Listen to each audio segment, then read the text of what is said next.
I think that at that time none of us quite believed in the time machine. The fact is, the time traveler was one of those men who were too clever to be believed. You never felt that you saw all round him, you always suspected some subtle reserve, some ingenuity in ambush, behind his lucid frankness. Had Philby shown the model and explained the matter in the time traveler's words, we should have shown him far less skepticism. For we should have perceived his motives. A pork butcher could understand Philby. But the time traveler had more than a touch of whim among his elements, and we distrusted him. Things that would have made the fame of a less clever man seem tricks in his hands. It is a mistake to do things too easily. The serious people who took him seriously never felt quite sure of his deportment. They were somehow aware that trusting their reputations for judgment with him was like furnishing a nursery with eggshell china. So I don't think any of us said very much about time traveling in the interval between that Thursday and the next, though its odd potentialities ran, no doubt, in most of our minds, its plausibility, that is, its practical incredibleness, the curious possibilities of anachronism and of utter confusion it suggested. For my own part, I was particularly preoccupied with the trick of the model. That I remember discussing with the medical man, whom I met on Friday at the Linnean. He said he had seen a similar thing at Tübingen, and laid considerable stress on the blowing out of the candle. But how the trick was done he could not explain. The next Thursday I went again to Richmond. I suppose I was one of the time traveler's most constant guests, and, arriving late, found 4 or 5 men already assembled in his drawing room. The medical man was standing before the fire with a sheet of paper in one hand and his watch in the other. I looked round for the time traveler, and "It's 7:30 now," said the medical man. "I suppose we'd better have dinner?" "Where's," said I, naming our host. "You've just come? It's rather odd. He's unavoidably detained. He asks me in this note to lead off with dinner at 7 if he's not back. Says he'll explain when he comes." "It seems a pity to let the dinner spoil," said the editor of a well-known daily paper, and thereupon the doctor rang the bell. The psychologist was the only person besides the doctor and myself who had attended the previous dinner. The other men were blank, the editor aforementioned, a certain journalist, and another, a quiet, shy man with a beard, whom I didn't know, and who, as far as my observation went, never opened his mouth all the evening. There was some speculation at the dinner table about the time traveler's absence, and I suggested time traveling, in a half-jocular spirit. The editor wanted that explained to him, and the psychologist volunteered a wooden account of the ingenious paradox and trick we had witnessed that day week. He was in the midst of his exposition when the door from the corridor opened slowly and without noise. I was facing the door, and saw it first. "Hullo!" I said. "At last!" And the door opened wider, and the time traveler stood before us. I gave a cry of surprise. "Good heavens! Man, what's the matter?" cried the medical man, who saw him next.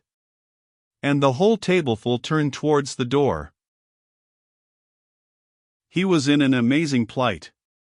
His coat was dusty and dirty, and smeared with green down the sleeves, his hair disordered, and as it seemed to me grayer either with dust and dirt or because its color had actually faded. His face was ghastly pale, his chin had a brown cut on it, a cut half-healed, his expression was haggard and drawn, as by intense suffering. For a moment he hesitated in the doorway, as if he had been dazzled by the light. Then he came into the room. He walked with just such a limp as I have seen in footsore tramps. We stared at him in silence, expecting him to speak. He said not a word, but came painfully to the table, and made a motion towards the wine. The editor filled a glass of champagne, and pushed it towards him. He drained it, and it seemed to do him good, for he looked round the table, and the ghost of his old smile flickered across his face. "What on earth have you been up to, man?" said the doctor. The time traveler did not seem to hear. "Don't let me disturb you," he said, with a certain faltering articulation. "I'm all right." He stopped, held out his glass for more, and took it off at a draught. "That's good," he said. His eyes grew brighter, and a faint color came into his cheeks. His glance flickered over our faces with a certain dull approval, and then went round the warm and comfortable room. Then he spoke again, still as it were feeling his way among his words. "I'm going to wash and dress, and then I'll come down and explain things. Save me some of that mutton. I'm starving for a bit of meat." He looked across at the editor, who was a rare visitor, and hoped he was all right. The editor began a question.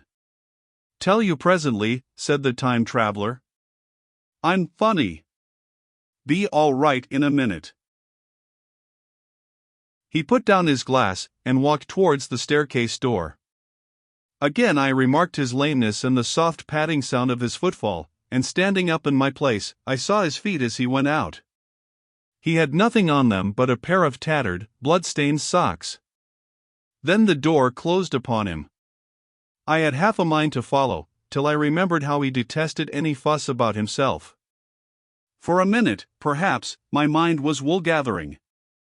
Then, remarkable behavior of an eminent scientist, I heard the editor say, thinking, after his wont, in headlines. And this brought my attention back to the bright dinner table. "What's the game?" said the journalist.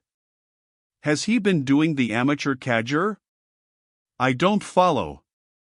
I met the eye of the psychologist, and read my own interpretation in his face. I thought of the time traveler limping painfully upstairs. I don't think anyone else had noticed his lameness. The first to recover completely from this surprise was the medical man, who rang the bell. The time traveler hated to have servants waiting at dinner for a hot plate. At that the editor turned to his knife and fork with a grunt, and the silent man followed suit. The dinner was resumed. Conversation was exclamatory for a little while with gaps of wonderment, and then the editor got fervent in his curiosity. "Does our friend eke out his modest income with a crossing? Or has he his Nebuchadnezzar phases?" he inquired. "I feel assured it's this business of the time machine," I said, and took up the psychologist's account of our previous meeting. The new guests were frankly incredulous. The editor raised objections. What was this time traveling? A man couldn't cover himself with dust by rolling in a paradox, could he?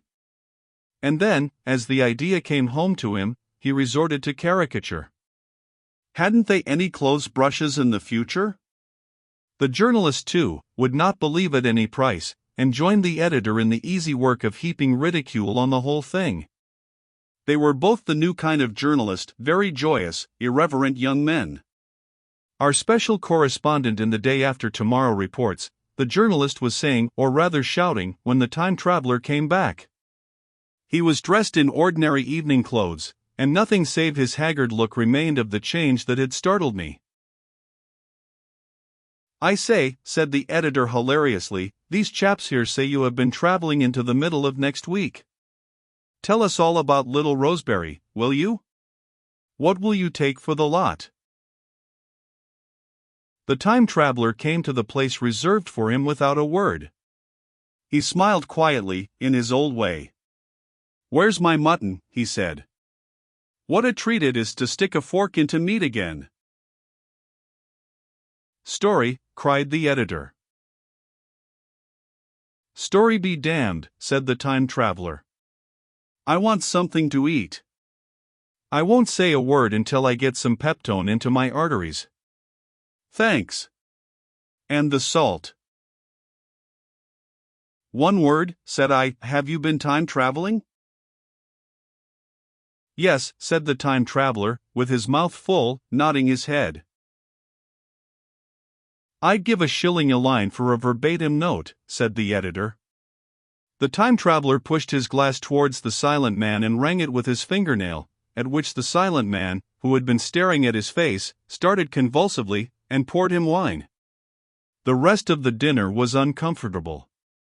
For my own part, sudden questions kept on rising to my lips, and I dare say it was the same with the others. The journalist tried to relieve the tension by telling anecdotes of Hetty Potter. The time traveler devoted his attention to his dinner, and displayed the appetite of a tramp. The medical man smoked a cigarette and watched the time traveler through his eyelashes. The silent man seemed even more clumsy than usual, and drank champagne with regularity and determination out of sheer nervousness. At last the time traveler pushed his plate away and looked round us. "I suppose I must apologize," he said. "I was simply starving. I've had a most amazing time." He reached out his hand for a cigar and cut the end. "But come into the smoking room. It's too long a story to tell over greasy plates." And ringing the bell in passing, he led the way into the adjoining room. "You have told blank and dash and shows about the machine," he said to me, leaning back in his easy chair and naming the 3 new guests. "But the thing's a mere paradox," said the editor. "I can't argue tonight." "I don't mind telling you the story, but I can't argue." "I will," he went on, "tell you the story of what has happened to me, if you like, but you must refrain from interruptions." "I want to tell it. Badly. Most of it will sound like lying. So be it. It's true, every word of it, all the same. I was in my laboratory at 4 o'clock, and since then, I've lived 8 days, such days as no human being ever lived before. I'm nearly worn out, but I shan't sleep till I've told this thing over to you. Then I shall go to bed. But no interruptions. Is it agreed?" "Agreed," said the editor, and the rest of us echoed agreed. And with that the time traveler began his story as I have set it forth. He sat back in his chair at first, and spoke like a weary man. Afterwards he got more animated. In writing it down I feel with only too much keenness the inadequacy of pen and ink and, above all, my own inadequacy to express its quality. You read, I will suppose, attentively enough, but you cannot see the speaker's white, sincere face in the bright circle of the little lamp, nor hear the intonation of his voice. You cannot know how his expression followed the turns of his story. Most of us hearers were in shadow, for the candles in the smoking room had not been lighted, and only the face of the journalist and the legs of the silent man from the knees downward were illuminated. At first we glanced now and again at each other. After a time we ceased to do that, and looked only at the time traveler's face.